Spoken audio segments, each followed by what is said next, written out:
There. I'm very glad to see you here today for the last of our Conversations on Europe lectures for this year. And I thought, maybe especially for some of the students, I might give just a couple of words at the beginning before introducing our speaker today, who has become a friend as well as a colleague during his time here this year.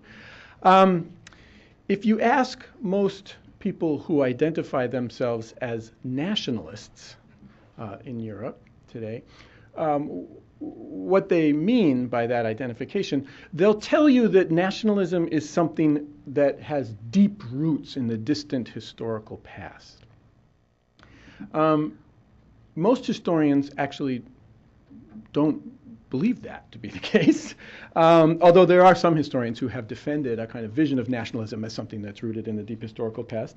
But historians who study the development of national identity in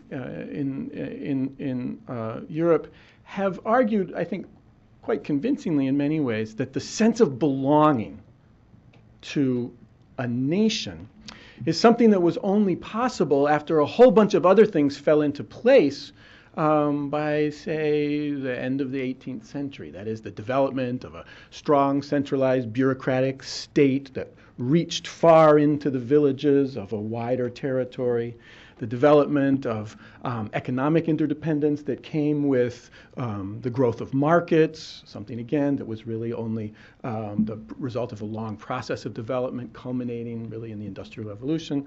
And finally, the spread of literacy, right, which is really only the 20th century that you have, or the late 19th century, that you have more than a fraction of the population who is reading the same printed material every day, sharing a broader culture that puts them into some kind of implicit connection or relationship with other people that they haven't met. All those things, political developments, economic developments, cultural developments, were necessary before people could actually conceive of a sense of belonging to nations. In the 20th century, that vision of a sense of national belonging obviously had some catastrophic consequences in the First and Second World Wars. And the process of European integration has in large part defined itself against that sense of national belonging, not to eradicate it, but to constrain it in some way. The talk of our visitor today, our guest today, is a very provocative interrogation of what it means to claim a distinct national identity now, at this particular moment, in the early 21st century, after two generations of concerted attempts in Europe to create an integrated supranational body, the European Union. So let me then introduce very briefly our guest speaker, Jean-Thomas Arrigui. He recently received his PhD from the European University Institute in Florence. This was a doctoral dissertation in the social and political sciences. He has been a research fellow at the Robert Schuman Center for Advanced Studies at the EUI.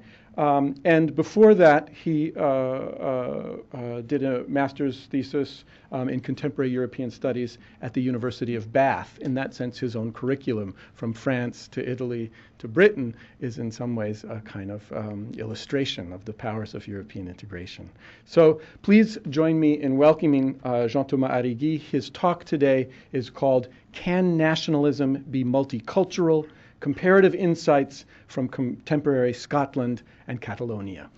Please join me in welcoming Jean-Thomas.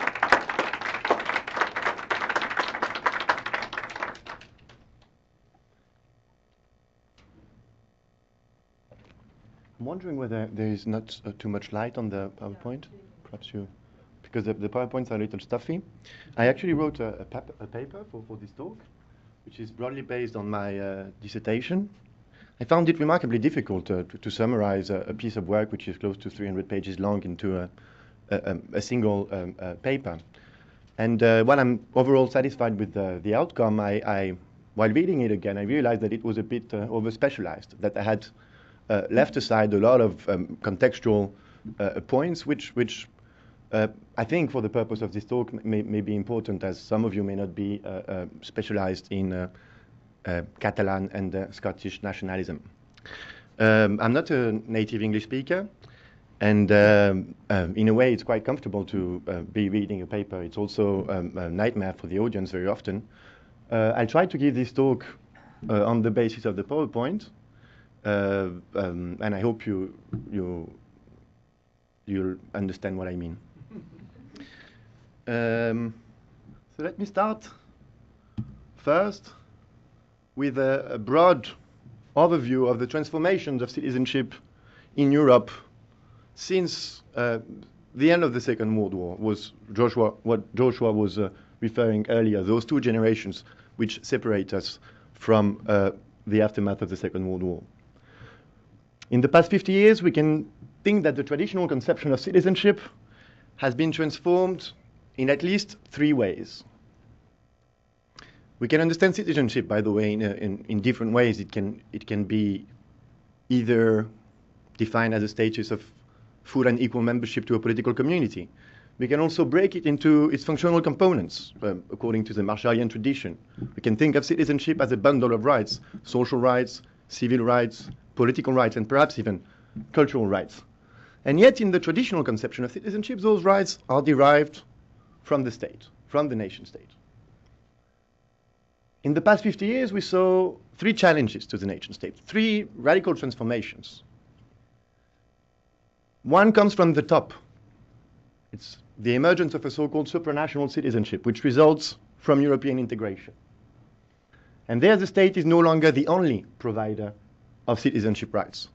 Since 1992 and the introduction of legal status, citizenship of the European Union, citizens are entitled to distinct rights, the most important of which being the right to free mobility throughout the Union, as well as voting rights in local and parliament elections when residing in another member state. Some may believe that this is not enough, those who are still very enthusiastic about the European project. But still, it's a great advancement. The second aspect is a challenge which came perhaps laterally. And what we saw, and again, it's been very uneven. It's very schematic what I'm explaining here, but is the emergence of multicultural citizenship, which results from immigration. It was fairly new to the continent, or at least to most countries on the continent. Some, such as France, had experienced immigration earlier than others, as early as in the late 19th century. But for most European states, it is very much the product or the consequence of the economic miracles across the continent in the Trente Glorieuses following the Second World War. And the story, there's a Swiss writer who once said that we invited workers, but men came. And indeed, after 1973, the oil shock, most Western European states tried to encourage return of those populations, and yet they stayed, and through family reunification, it became a consolidated phenomenon. So what's interesting is that citizenship, I think, until migration came into the picture, was seen as a mechanism of inclusion, gradual inclusion of fractions of the populations which had been traditionally subjugated or ignored or excluded.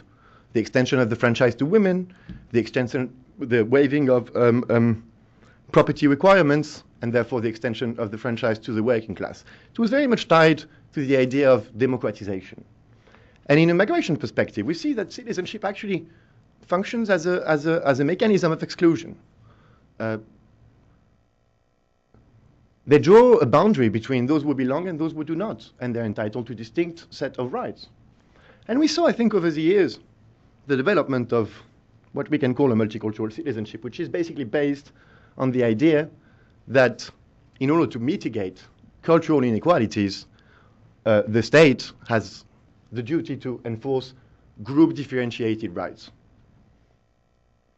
The third aspect is perhaps a challenge which I qualified as coming from the bottom, and it results from the resurgence of national movements in the 1960s in Europe.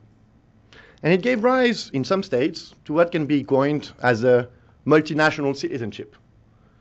A multinational citizenship means that citizens no longer enjoy the same identical bundle of rights wherever they happen to be residing within the territory of the state, but that there are territorially differentiated rights in order to accommodate national pluralism. Those rights may be cultural, for instance, distinct language provisions in education, but they're not only cultural, they may also be social. Basically, we saw the consolidation of a meso-level tier of government, provincial, the land, the regional tier in France, which has become over the years a meaningful provider of citizenship rights, and not only in the cultural realm.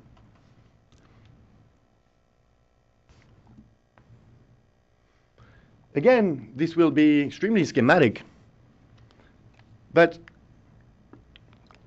I think that if we try to draw the bilan, I don't know I could say that in English, of the evolution of citizenship, of the three kinds of citizenship across Europe since 2001, over the past 10 to 15 years, then we'd see that each single one of them has become challenged. Supranational citizenship increased skepticism regarding the European project. When it comes to migrations, more vocal calls to reform the Schengen Agreement. The Roma populations also have become have been vilified in a number of European states as being the detrimental consequences of the Schengen area, of free movement across EU member states. And this was translated politically in the rise of specifically Eurosceptic parties, which 5 or 10 years ago were absent from the political spectrum of most European states. The most perhaps popular and well-known is the UKIP, United Kingdom Independence Party, which militates for Britain to opt out of the European Union. There is also the AfD in Germany, which was created in 2013 and was running for the European elections, which will be held in 2 months from now. When we think of multicultural citizenship, well, as I said, it's been a very uneven process. The rules of acquisition of citizenship, for one thing, have been very different from one country to another. Jus soli provisions. France, for instance, had at some point almost an unconditional jus soli nationality code, which meant that second-generation immigrant would automatically become French. Germany was well known for having a nationality code which was based on jus sanguinis, although over the years it has introduced elements of jus soli. If we think of ordinary naturalization, again, the rules of acquisition of citizenship vary greatly across country. Between Italy, which requires a minimum of 10 years of residence, and Belgium, which only requires 4 years. If we think of the aspect of the group aspect, not targeting individuals, but targeting the cultural group, well, there again, we find a lot of differences. Some countries, such as the Netherlands, until the 1990s, they've shifted quite dramatically ever since, embraced a strong multiculturalist approach to immigrant integration. Sweden is also a case in point. Then if we think of France, of course, and which conception of the unity and indivisibility of the Republic, we see that multicultural policies, of course, have been much less pronounced, although at local level there was some elements of culturally sensitive policies targeting populations categorized according to their race, their country of origin, or their religion. Then comes multinational citizenship. Well, there, what we've seen, it's quite pronounced over the past 10 years, is a revival of secessionist tensions. They've taken two kinds, two forms. One is irredentism in Central Europe. Actually, if we go a little further, a little beyond Central Europe, and we think of what recently happened in Crimea, it initially started as a separation and then an annexation into Russia. Therefore, it's a clear case of irredentism. Another case in point would be the party Fidesz in Hungary, which was re-elected with an absolute majority, a super majority, 2 weeks ago, and which wants to revive the splendor of the Greater Hungary and was targeting the so-called kin minorities, Hungarian-speaking populations in the neighboring countries. It first granted them citizenship, and in a second step, granted them voting rights, so that they contribute to the victory of the party and its permanence in power. In Western Europe, it's a little different picture. We rather speak of separatism, difference between irredentist and separatist. Irredentists want to break up from the state into which they are incorporated in order to join another state, usually a kin state, a neighboring country. Separatism, well, they also want to break up, but they want to create a state on their own. There we can think of the Northern League in Italy, which has pushed for the independence of Padania, the PNV in the Basque Country, NVA in Flanders, currently in power in the regional government of Flanders. So all those phenomena, and they were present in the 90s, but they've become much more prominent in the past decade. And I think that although they are indeed distinct, they have in common to root their legitimacy in two assertions. The first one is that sovereignty lies in the people, who have the right to self-determination. The second one is that state and national boundaries should be made congruent, either through separation, creation of a distinct state, incorporation into a state with which the population identifies. This is like what I was explaining earlier in the Hungarian case, what Brubaker has called the triadic relationship between the kin state, the host state, and the kin minority. So where does it take us?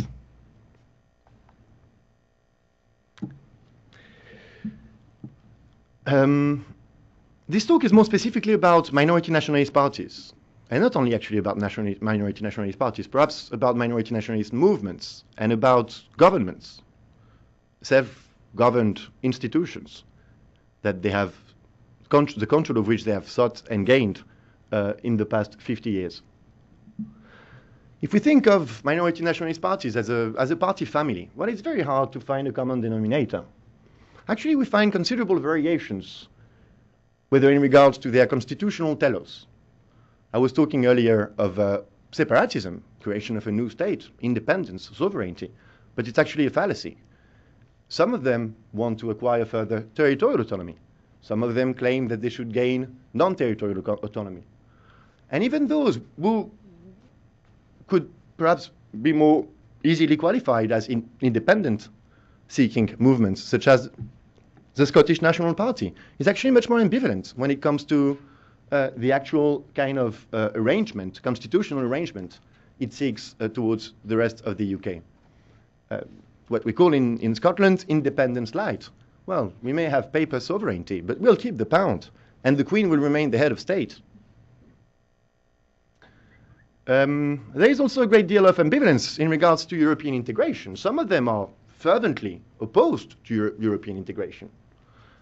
We can think, for instance, of the Northern League in Italy.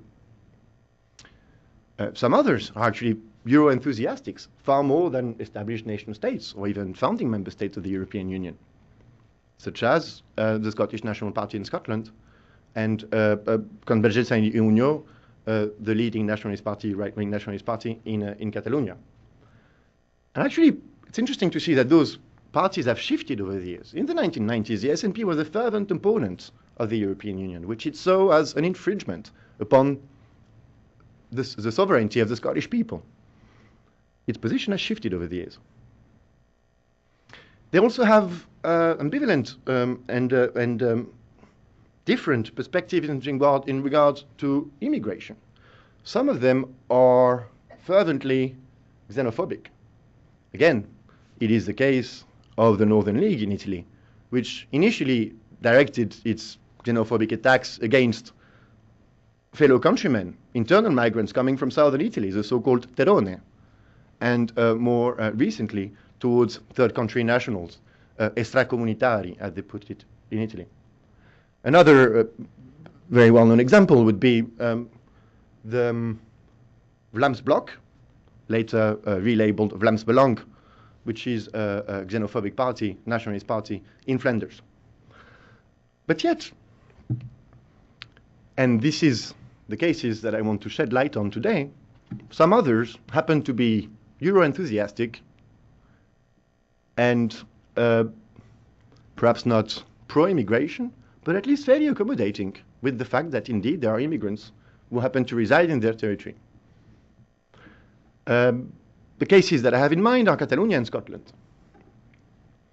So in the rest of the talk, I will do two things. First, I will introduce the cases, and then compare their immigration policies and the discourses underlying them between 2000 and 2012, which is basically the period of backlash against multinational, multicultural, transnational, supranational citizenship that I was mentioning earlier, which led up to a period which pretty much leads up to today. And the referendums on independence, which are set to take place in September in Scotland, and although it is much more uncertain, in November in Catalunya. So I will first focus on the cases, try to get a bit of a... And then the second part of the talk will be about explaining the puzzle. Well, how come nationalists can actually also be multicultural? It's not an oxymoron per se.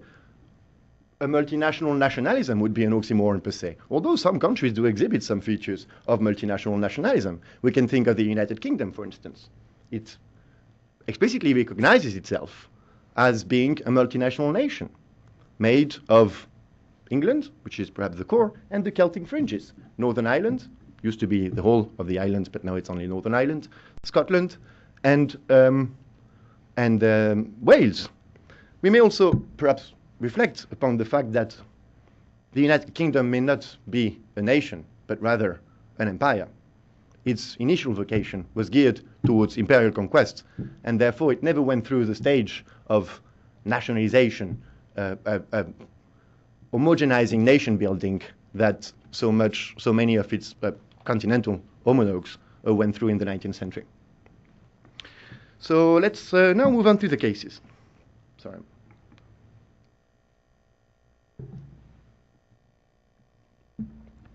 Right, another perhaps little theoretical digression. This is a map of Europe which I find interesting because we had this idea that there are such things as countries of immigration and countries of emigration. And indeed, most statistics are aggregated at state level. Therefore, we would know that there is 5.5% of foreign nationals living in France, 8.3% of foreign nationals living in Germany. But if we actually change the unit of analysis from the national to the regional level, we see that there is a great deal of internal variations within countries. And those international variations, in many ways, can be related to alternative routes to territorial structuring, basically. We can reconstruct the history of those states through those who came and those who left, and their distribution across space. There we see, for instance, that Spain, traditionally a land of emigration, between 2000 and 2008 has become one of the main receptacles of international migrations in the world per capita. And yet, we see that those settlements have mainly occurred in the Mediterranean regions. Poland, which is well known for being a country of emigration, especially since the EU enlargement in 2004, 1 million Poles are supposed to be living and working in the United Kingdom. And yet we see that even there, it's a highly centralized state. Well, the road to Warsaw is also increasingly attractive. So I guess what I want to say is that migration flows are unevenly distributed within the territory of a single state, and it can reinforce existing inequalities, or it can create new ones. Migration politics are not only fought out across society, but they're also fought out across territory. I think perhaps in the US context, in the US Federation, you're more aware of that fact. 60% of immigrants are actually located in the 6 in the 5 main metropolitan areas. These are figures from 2001, but I assume that it has remained quite stable over time. And indeed, states have adopted very different stances in regards to immigration. If we think of Arizona, for instance, and we contrast it with Illinois, which is a sanctuary state. And my assertion is that the phenomenon is more politically salient in multinational states in which the membership boundaries of the nation and the territorial boundaries of the states are essentially contested. So let's now move on to the cases. Catalonia and Scotland, I don't know how much you know about them. Well, they exhibit a number of similarities. They're both self-proclaimed stateless nations or nations without a state. They have nationalist cleavages, strong support for nationalism, one thing, and nationalist cleavages which cut across other social, gender, and ideological cleavages. They enjoy considerable means of self-government, at least when it comes to domestic politics, and have used them as instruments of nation building, far-reaching nation building for that matter. I will get back to that notion later. In Catalonia since 1980 and the re-establishment of the Generalitat in the wake of the transition to democracy, in Spain, and in Scotland since 1999 and the re-establishment of the Scottish Parliament in Edinburgh. What we saw in the past 10 years is a shift from territorial autonomy.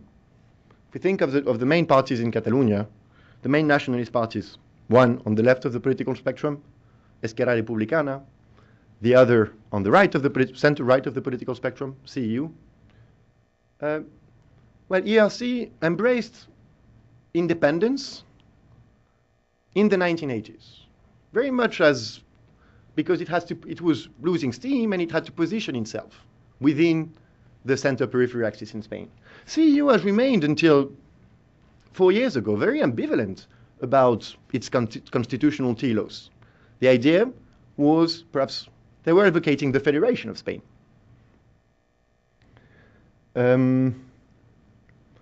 One interesting feature of both of those parties is a broad support for continued European Union membership. And of course, it's not the topic of this talk, but it's actually quite fascinating to see that the case for independence, whether in Scotland or in Catalonia, is very much framed against the background of whether or not they would be able to remain within the European Union. The Spanish state, for instance, argues that it would not allow a referendum to take place in Catalonia because it's against the constitution. If they do so, they would, whatever the outcome, not recognize their independent statehood.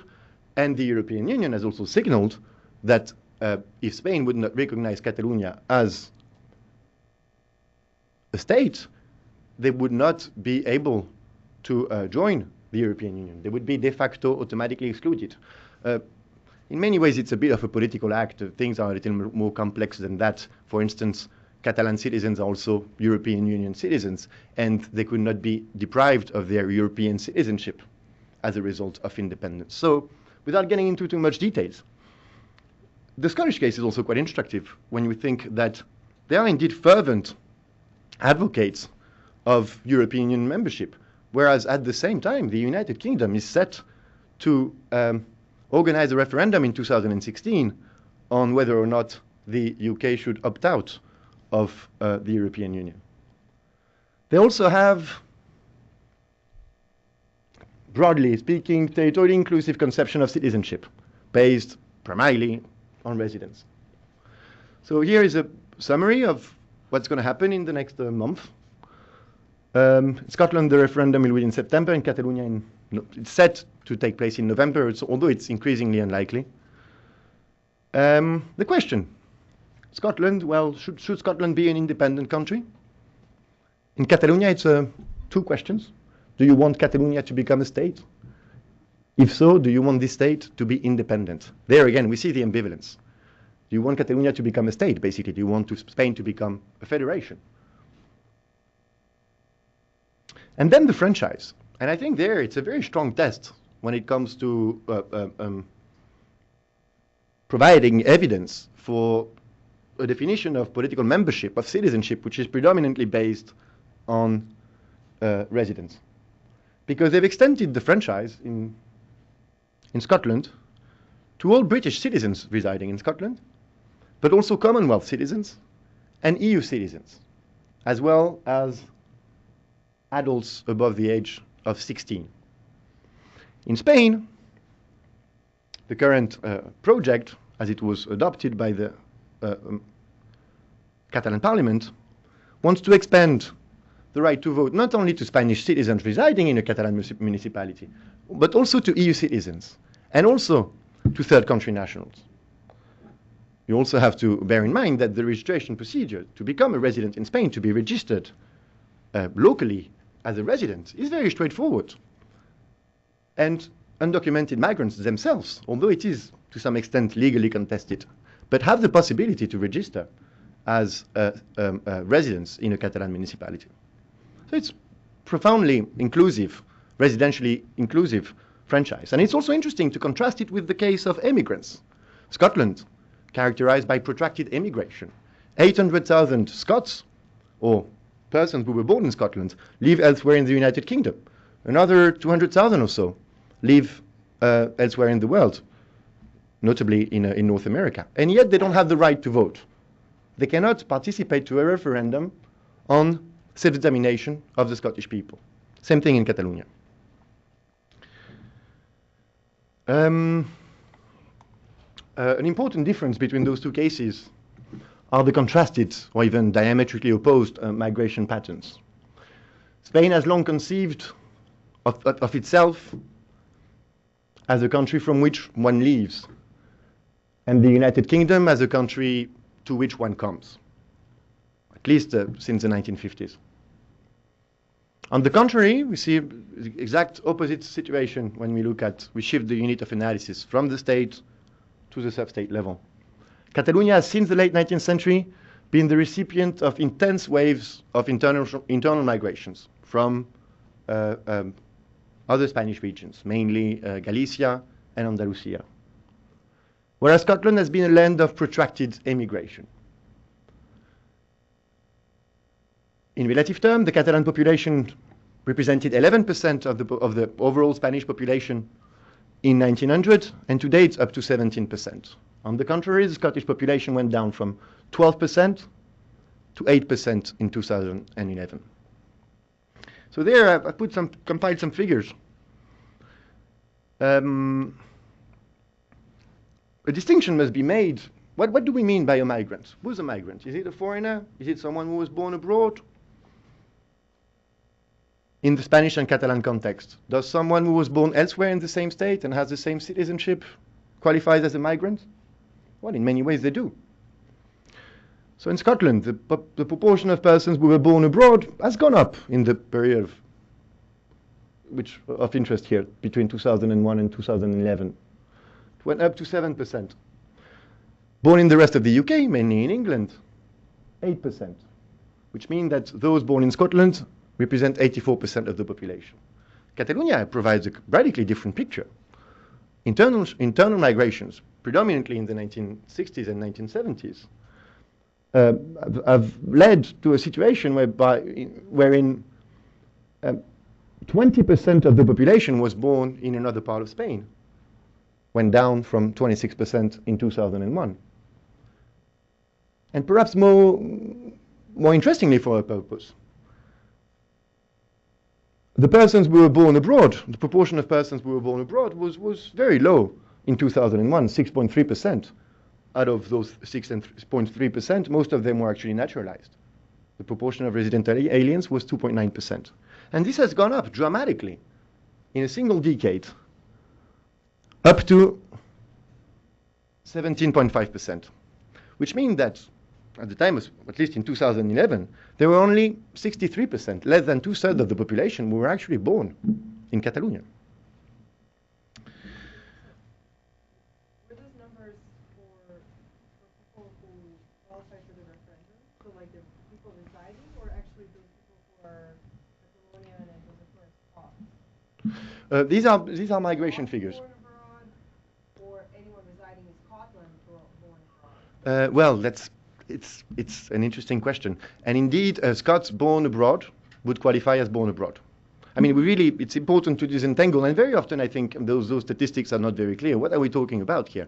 If we think of Germany, for instance, which has received, after the war, 12 million co-ethnics who were fleeing, who were initially living in different parts of the empire, different parts of Middle Europe, parts of Central Europe, and who, in a matter of a few years, fled and returned to Germany. Well, they were German citizens, or at least they were considered as such. And yet, they were born in another country. So there is a lot of room for interpretation and perhaps even exploitation for political purposes of those figures. But these are not the figures of the franchise. These are born abroad would mean that the place where you were born is not Catalunya or not Spain. You may be a Spanish citizen, but you were born abroad and you've decided to return at some point in your life. Another aspect which is interesting for a purpose is the division of migration-related competencies. So as I was saying earlier, the Catalan Generalitat, the Scottish government, enjoyed a broad range of competencies when it comes to domestic politics, much less so in regards to the international realm. And this is reflected in the distribution of competencies in the realm of migration. Immigration, asylum, and naturalization are reserved matters, exclusive competencies of their respective central states, which leaves them very limited scope to actually adopt policies which mark some significant variations than the ones which are adopted by their respective central state. So I'm now moving on to the cases. I think it's important to contextualize a bit. Try to understand the relationship between migration flows and the long road to home rule in the Scottish context. The first quote is taken from a report which was published in 1924 by the Church of Scotland. The Church of Scotland was, according to the Act of Union, 1707, one of the three distinctly Scottish institutions, together with the education and the legal system, Scots law. And they were expressing fears regarding the settlement, the wave, fairly intense, of Irish Catholics, not only fleeing the potato famine, but also attracted to work in the industries of the Glasgow region. So the Scots, who as a colonialist, as the colonist, is eagerly sought by all the dominions and by America, is being driven from his own shores, and his place taken by an immigrant who makes a very much less satisfactory citizen. This was in 1924, of course. At that time, Scotland was considered as the workshop of the empire, a junior partner, perhaps, but still a partner in colonial expansion. This changed dramatically in the interwar years, when unemployment rates in Scotland skyrocketed, and therefore immigration was no longer attracted by the lure of opportunities in the empire. It was the flight of the poor. And back then, actually, the support for home rule or for self-government was very unpopular among the population. And I think this quote by a prominent Scottish politician, Labour Party, pro-home rule in the 1930s and 1940s, is quite emblematic. What purpose would there be in all getting a Scottish Parliament in Edinburgh if it has to administer an immigration system, a glorified poor law, and a desert? The other quote is from Alex Salmond, who was the current First Minister of the Scottish Government, leader of the Scottish National Party, those who advocate independence and now have absolute majority of seats in the Parliament in Edinburgh. And the quote goes, "We are proud to be part of what William Mulcahy, a prominent Scottish writer, called our mongrel nation. In fact, our biggest problem is not immigration, but emigration. Every year, we lose talented Scots, and we welcome any talented replacement from wherever they come." I think the image of the mongrel nation is actually quite strong. The initial quote by Mulcahy was, "We are the bastard people of a mongrel nation." It's for as the basis of a national movement. It's quite interesting. What is also, I think, even more interesting is the fact that this very conception of the nation was picked up by nationalist elites, was instrumentalized, used for a political purpose to reconstruct an image of Scotland as being plural. I don't know if I still have a lot of time, do I? Yeah. 5-10 minutes? Well, and then I will definitely have to go faster. Well, what happened between 2000 and 2012? So I'll try to be very brief. I cannot go into too much details here. But it's interesting to contrast developments in Scotland and initiative taken by the Scottish government and initiative taken in regards to immigration by Westminster, the statewide framework. And there, well, we see some marked differences, perhaps in terms of, not in terms of policy divergences, because as I said, the room for maneuver for adopting policies which are markedly different from the central state is very limited constitutionally. But in terms of style, in terms of discourses, the differences are major. So if I try to summarize what happened in the United Kingdom since 2001, well, one thing is that there's been a major resurgence of immigration, and especially after 2004, with the enlargement to 8 new countries of the European Union. In Scotland, well, few migrants came. The problem was the population crisis. A report was published in 2001 which showed that the population of Scotland was shrinking and aging faster than in the rest of the UK. According to the then Scottish First Minister, it represented the greatest challenge facing Scotland in the 21st century. And as the UK was trying to shut down, to seal the borders, Scotland was eager to receive more immigrants on demographic and economic grounds. And there's been major conflict of interest, basically. And what the Scots did, they advocated an immigration policy, the devolution of immigration policies, very much like what is done in Canada. But this did not come to fruition. The second aspect is, and there I really have to go faster, citizenship policies. Well, the UK has toughened its mode of allocating a membership, naturalizing immigrants. It has introduced a so-called path to citizenship, and now immigrants are required to take a life in the UK test. Well, in Scotland, again, it has been fiercely criticized. This may deter people to come and move here in Scotland. Therefore, they negotiated extra citizenship points. So if an immigrant, a third country national, comes to Scotland and decides to reside there for more than 3 years, then it would get more points, and therefore it would get facilitated access to British citizenship. And I think the most marked differences have occurred in the realm of integration, group differentiated rights. In 2001, under the leadership of Tony Blair, Britain had been qualified by the then Secretary of State, Robin Cohen, as a tikka masala nation. There was a clear desire to open up, to portray Britain as a vibrant country at ease with its cultural pluralism. The Parrott report, which was published in 2001 on the future of multi-ethnic Britain, said that we should think of Britain as a community of communities. However, this was short-lived, as 1 year after, the most violent race riots erupted in the cities of Oldham and Bradford in northern England. And the report came out, the Kentel report, in which he spoke of parallel lives. Multiculturalism, that may have been a good idea in the first place, but it produced an unintended effect. And basically, it encouraged people to live in the same cities, but with their lives never meeting at any point.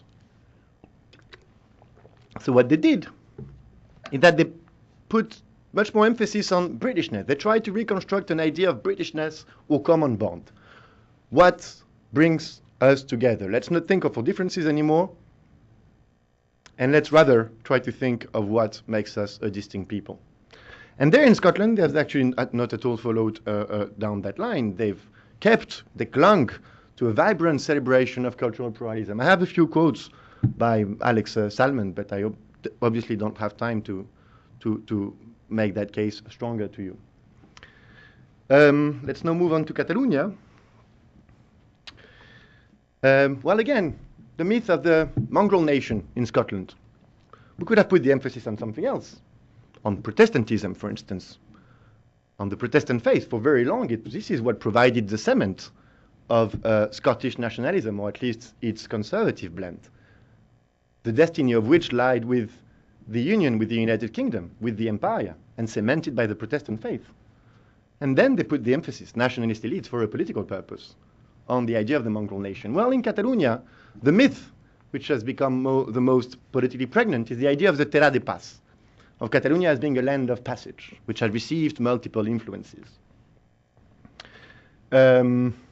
And there I really don't have time to get into details. But it's interesting to see that a lot of, I was talking earlier about internal migrants. Well, internal migrants, during the Franco dictatorship between 1960 and 1975, came en masse to the fast industrializing suburbs of Barcelona, predominantly. So that in 1975, they represented 38% of the population. Proficiency in Catalan was very weak, including among the native population. And therefore, this forced political elites to embrace a very broad, territorially inclusive conception of who is a Catalan. Jordi Pujol, who is, if anything, the most emblematic leader of Catalunya, has been the head of the Generalitat between 1980 until 2003. And he famously said, one can be Catalan, no, that's, everyone who lives and works in Catalunya is Catalan. The leader of Esquerra Republicana said, one can be Catalan and speak in Castilian every day, or not be able to speak it altogether. This doesn't make any difference. So we see that they strategically decided to promote a territorially inclusive conception of membership in order not to create divisions within the homeland.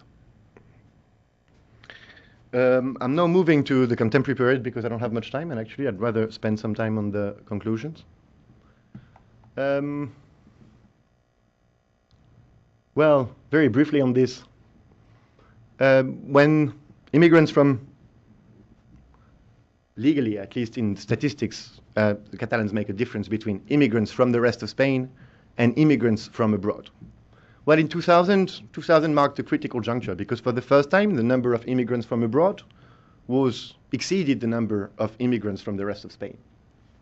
And therefore, Jordi Pujol saw Catalunya, in its famous speech on immigration, as being, again, facing the grand challenge of immigration. And what they did initially, that because they didn't have the competence to legislate on the rights of foreigners, nor on their citizenship. So what they did initially is that they decided to expand the idea of residential citizenship to all residents, saying, well, the Spanish state regulates your status, but we don't care. All Catalan administrations will give you the same bundle of rights as any other citizen residing in Catalonia. This was remarkably important, for instance, in social matters. Undocumented migrants actually had access to universal health care as a result of this provision. They tried to come up with a Catalan way of integration, and it was based on three principles. I don't have much time to develop it at length. The Catalan language, so-called intercultural citizenship, and there it's very difficult to understand what they mean by intercultural citizenship. What is more likely is that they imported it from Quebec, where it was adopted as the official doctrine of immigrant integration in the 1990s. And it's a loosely defined and a doctrine which is supposed to balance cultural diversity and national unity. It's also, and came out quite well in the interviews, a lot of civil servants and politicians see it as a convenient middle ground between two ideal types. French Republican assimilationism, which has failed, and British multiculturalism. So it's kind of a middle ground. And they try to move themselves within those two, within the spectrum. So, well, I should have really made sure that my talk was shorter. I'm moving on to the comparative findings. Well, what we can say is that the Catalan and Scottish governments, they've used their competencies as a means to institutionally entrench and discursively articulate a conception of citizenship that shows some differences from the statewide framework. And we also saw that they have sought to integrate those who came into their own imagined national community. But they have not done so through coercive means or forced assimilation, but by promoting a conception of citizenship which is both territorially inclusive and to some extent sensitive to cultural diversity.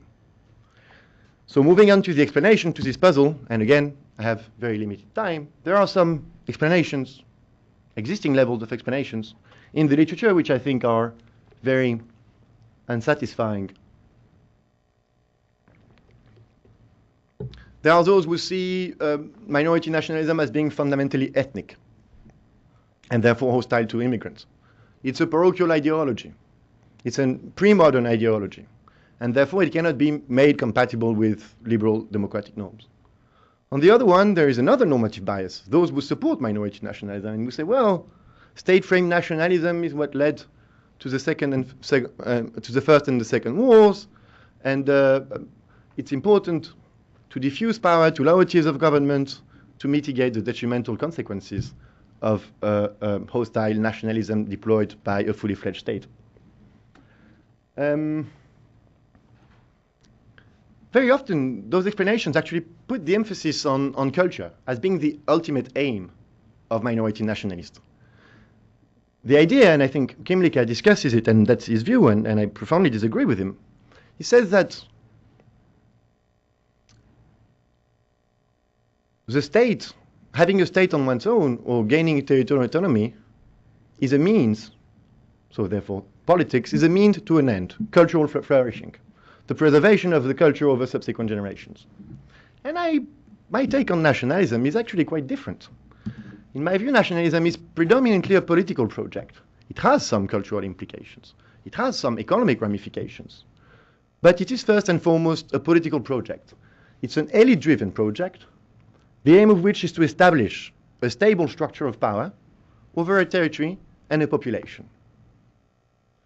And basically, as a result of it, we can deduct that nationalists would select the frame of reference, the script for action, which best suits their broader aims.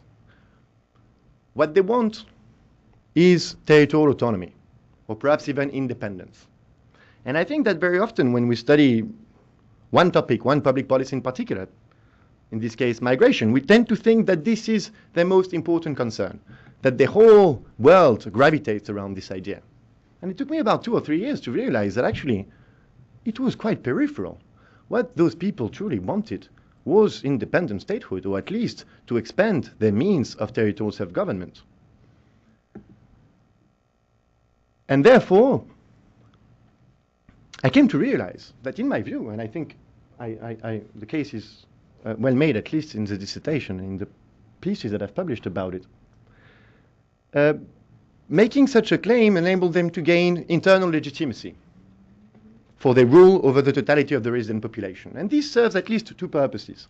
One is that it mitigates internal divisions within the homeland. As we saw earlier in Catalunya, an ethnic claim in the 1970s would have been pretty much the end of the movement. On the second hand, it diffused counterclaims of self-determination. Well, if I pursue a nation-building project which excludes half of the population, then I provide a blueprint to the other half of the population to actually make another claim, a counterclaim of self-determination over the same piece of territory. And then we end up with a protracted conflict, such as in Northern Ireland, for instance. The second aspect is why they would do so. Well, I think very often in all their plans and their speeches and discourses about immigration, it's not so much about immigration, it's about themselves. And it's about what kind of an image they want to project.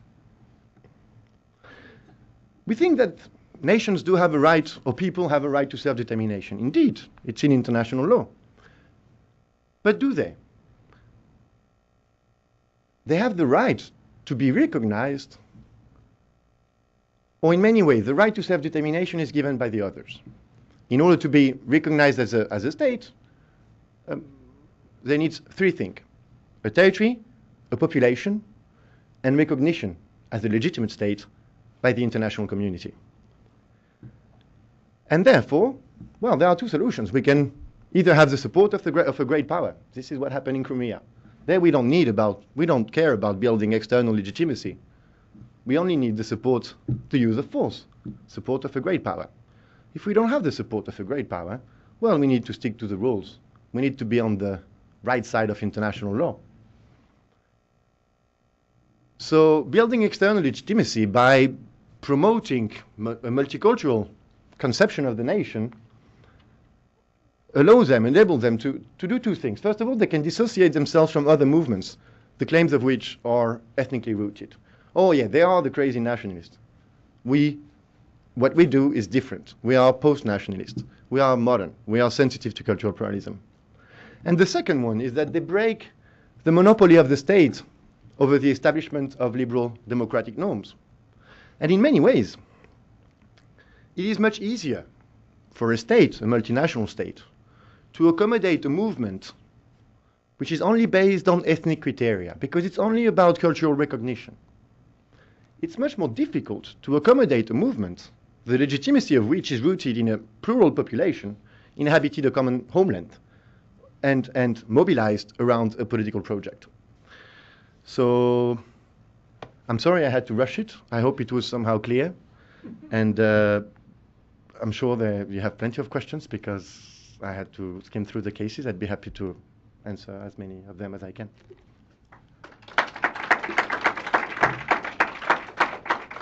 Please feel free to address your questions directly to Jean-Thomas. So, two quick questions. One is, I think I love it, but one, are you being a little bit too kind to the current UK government, especially in terms of how they treat non-EU citizens?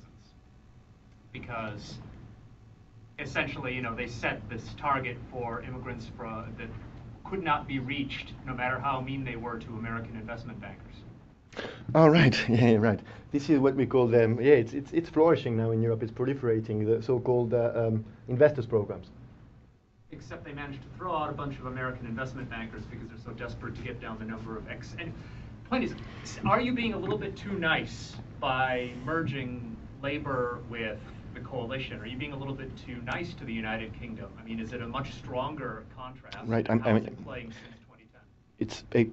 In many ways, at least in this part of the, it pretty much stopped in 2010, and the developments afterwards have been quite dramatic.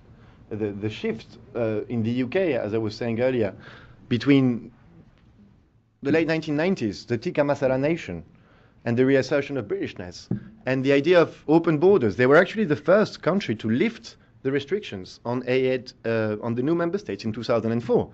France, Germany, all European countries for that matter, except Sweden and Britain, lifted restrictions. And what we see today, the shift is remarkable. The immigration cap, which has been introduced by the current coalition government in 2011, the creation of investors programs too, where, well, you can get into the UK if you can invest £1 million into the British economy. In many ways, it's yeah, right. No, it's something that I do take into account in the narrative, but I didn't have a chance to develop here. And therefore, the contrast between Scotland and the UK is even more striking. I think it makes my case, if anything, more compelling. Just to tell you, like, a quote of Alex Salmond when his acceptance speech in 2011. Therefore, Cameron was already on the picture, the coalition, in London. Acceptance speech is quite important. And he went, Scotland will and remain open to all, whether they come from England, Ireland, Pakistan, or Poland. So yeah, the contrast is getting starker.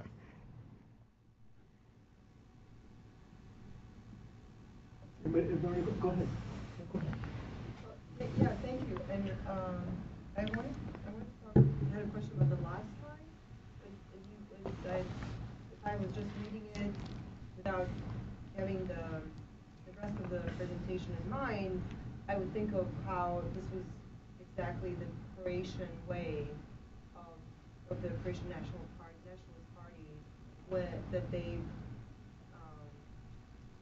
used to promote and establish independent Croatia in 92, so and 92 to 95. It's exactly, if you look at it from the political side, and I wanted to, either I missed it or I need a little more clarification as to what you were saying. And I imagine that also, your last slide fits into what the Scotland and Catalonia are doing to try to justify their referendums. But how is it different than what other nationalist movements do? I think you were trying to say how you disagree with the typical notion and understanding of nationalism, right? Or am I combining No. nationalism and nationalism? Well, in many ways, it's similar. I don't know enough about the Croatian case, although I don't think it would fit my idea of multicultural conception of the nation. I mean, in the collapse of Yugoslavia, I think mass displacements of populations. It was actually a fairly offensive and ethnically rooted kind of nationalism. I think, at least initially. Afterwards, perhaps they've revisited it and. That's what I'm saying. Right. I'm confused by the slide. Okay. Well. I was thinking that that this is in that war period. I mean, you saw the elite pushing the propaganda in those terms, and it was about territory and citizenship. So.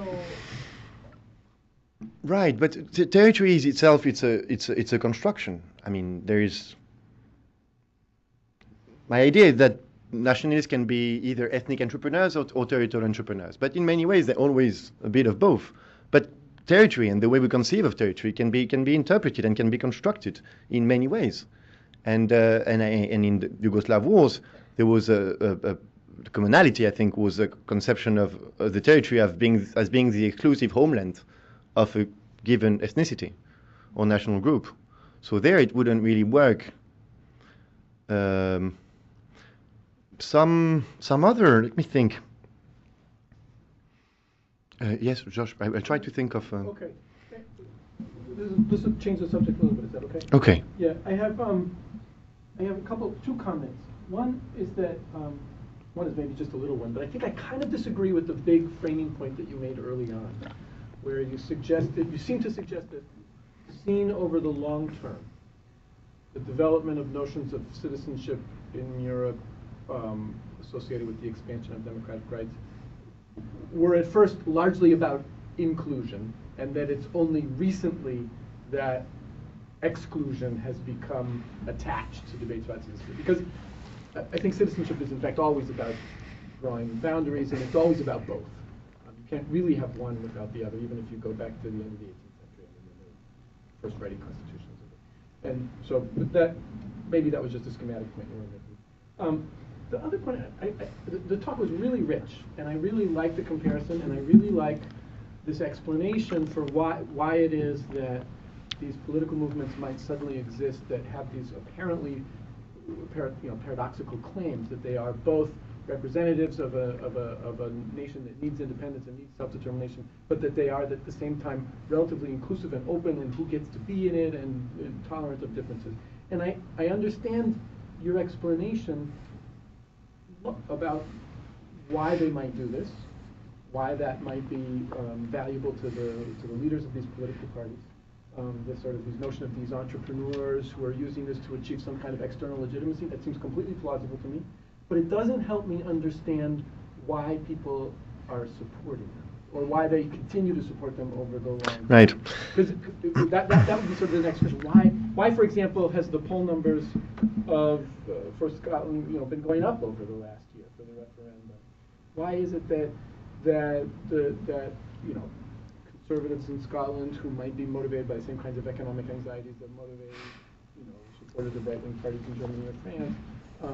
Why aren't they mobilized against, people perceived as economic competitors or different from themselves? Right.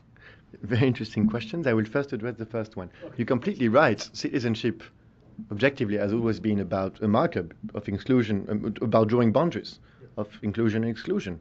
But I was more specifically talking about 1950s scholarship on citizenship. Sitting on the top of consolidated states, where universal suffrage had become a reality with the recent enfranchisement of women. So yeah, right. It was much more of a disciplinary bias, very much. And when we rediscovered citizenship was not a very fancy topic of studies. People were thinking of democratization, but citizenship was a peripheral topic. When it reappeared on the map in the 1990s, it was very much in relation to national minorities, to minority nationalism, to immigration. And there, indeed, I think the scholarship put much greater emphasis on its excluding aspect. Regarding the second dimension,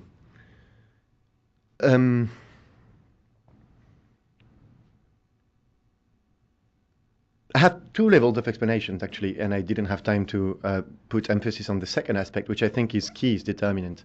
Dynamics of party competition at sub-state level. And we see that in some countries, support for nationalism correlates very strongly with the left-of-center ideologies. This is the case in Scotland. And therefore, those parties, they're not only nationalists, they not only compete along the center-periphery axis, they also compete along the right-left traditional ideological cleavage. And therefore, they're much more prone to embrace, a discourse which is much more inclusive. Very much as statewide parties from the left of center have shifted from the politics of redistribution to the politics of recognition. Well, they've also internalized this. So, and then you could actually contrast it with other movements. For instance, in Belgium, where the Flemish movement takes its roots initially in rural parties, peasant parties, with a very strong conservative initial ideology, backbone, right wing. And although now there exist some alternatives on the left, the core of the movement remains on the right, and those things are very path dependent. The other aspect, why do people follow them? Well, I mean, there is a dialectic. I'm not saying that elites can just invent stories from scratch and that people will just buy it in. There is something more mysterious than that, and there are limits to which one can stretch reality through discourse. But I think you have to distinguish two things. Recent support for independence. It's linked to two things. I mean, a shift in the opportunity structure. There is a momentum right now in Europe. Crimea, the referendum in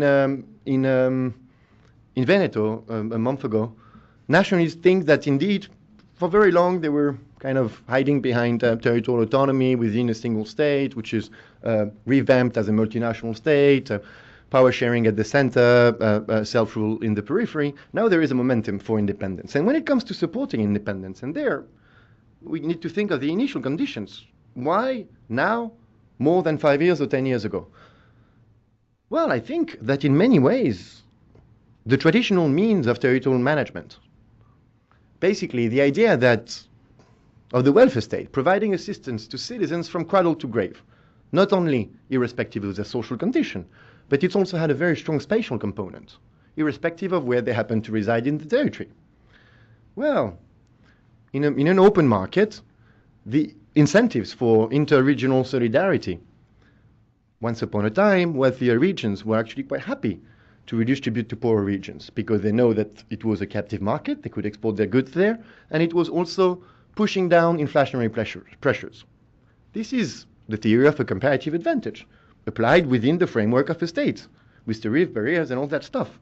In an open economy, we shift from comparative advantage to competitive advantage, and those regions actually have no interest whatsoever in redistributing to the neighbors because they're competing with Chinese regions or Polish regions.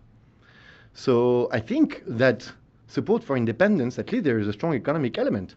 It is the result of the the decay or the failure of states to promote equality across territories and to come up with a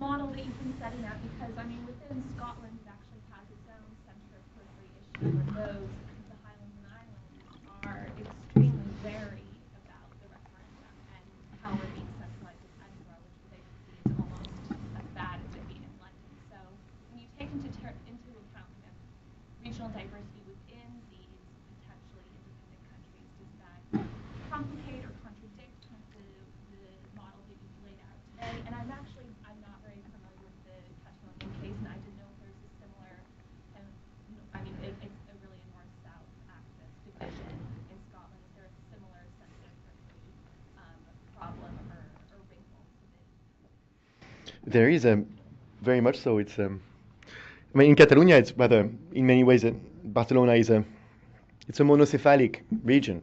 Barcelona has absorbed all the force vive of the entire territory. I think in Scotland you have like a network of middle-sized cities without a clear hegemon, but there is a clear geographical divide between the lowlands and the highlands. It's interesting to see that, for instance, the greatest markers of Scottishness, tartan and bagpipes, came about after the destruction of Highland culture, very much by the lowlanders. It was accapared by the Highlanders, by the lowlanders. I think that there is a great deal of literature on social citizenship and how indeed the welfare state is I mean, it's an era of retrenchment, welfare retrenchment indeed, but that those communities, whether regionalist or nationalist, and sometimes some pretty nasty ones, xenophobic, but do manage to recreate a sense of solidarity and mechanisms of distribution within those regions, and in both social and spatial terms. It's quite clear that in Scotland, what fed the opposition against London was Margaret Thatcher's rule in the 1980s, and at that time, national claims took a very strong left-wing anti-Tory component. And actually, for that matter, in 1955, the Tories returned the majority of seats for Scotland in the British Parliament, Westminster Parliament. In 1997, they did not return a single one. And since devolution, we see at the margin, of course, but that in terms of social citizenship, social entitlement, the Scots have clung to a more universalist conception of welfare. One example would be tuition fees, for instance. Tuition fees have skyrocketed in England to £9,000 a year now. They haven't done so in Scotland. So we see that, in some ways, they are aware of it, and they know that they need to build a coalition which not only transcends ethnicity, but also class and also space. They do it more or less successfully, but I think it fits in some ways my broader take on the topic.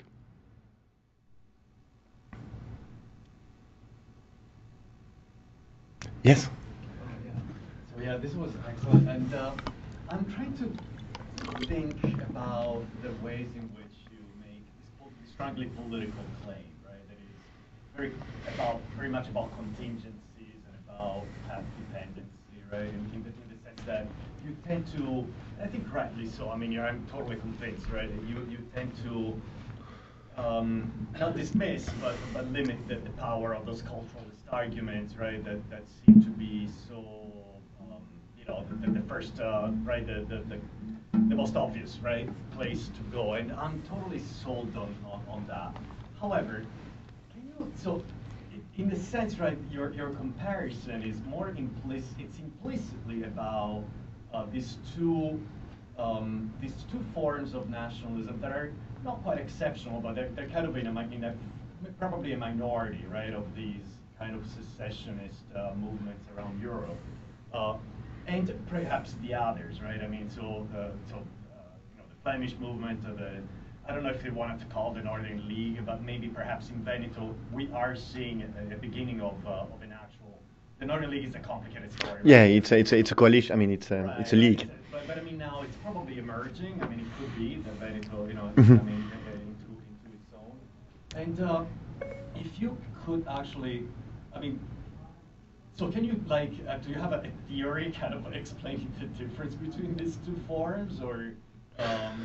Well, I mean, it's difficult, but I think that the difference between So what part, the problem is it's a bit of a self-realizing prophecy. But I think the aims, I can put the aims very clearly, but they're actually very internally contested, and I think when they're very serious about conquering, about gaining, establishing that structure of power over a territory, and they know that they're kind of bounded by a normative environment which discredits outright ethnic claims, they will, perhaps be more prone to select this path of action.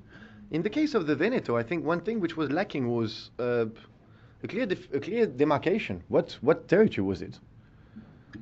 So in many ways, there was that strong ethnic appeal, and without a clear claim of self-government, of self-determination over a clearly established homeland, The whole thing was just a little too fuzzy. So aside from the fact that those movements emerged from the right, like Petit Entrepreneur and which kind of Poujadiste electorate in the first place, but I also think that their relationship to the territory was not very clear. Still, I can't really come up with a kind of why, right? Why, you know what I'm saying? So some of them are really exclusionary, and they have not always been, but I mean, you can imagine, right? You can go maybe. So there is also maybe an element of political culture, or no, or I mean, between the Veneto and Scotland, or between. Yeah, sure. Right, or between. Yeah. But I think he answered it. Yeah. In a sense that they don't have to believe this, right? Heribert Barrera in 1980 is saying you can speak all the Castilian you want. He then proceeded to self-immolate himself in 2001 by saying what he really thought about dark-skinned people. True. That in a sense, both of the strategic purposes you're establishing here, you can be the most awful bigot. Just don't say it in public. Yeah, right. But I do think that the political cultural element comes out in the party system thing.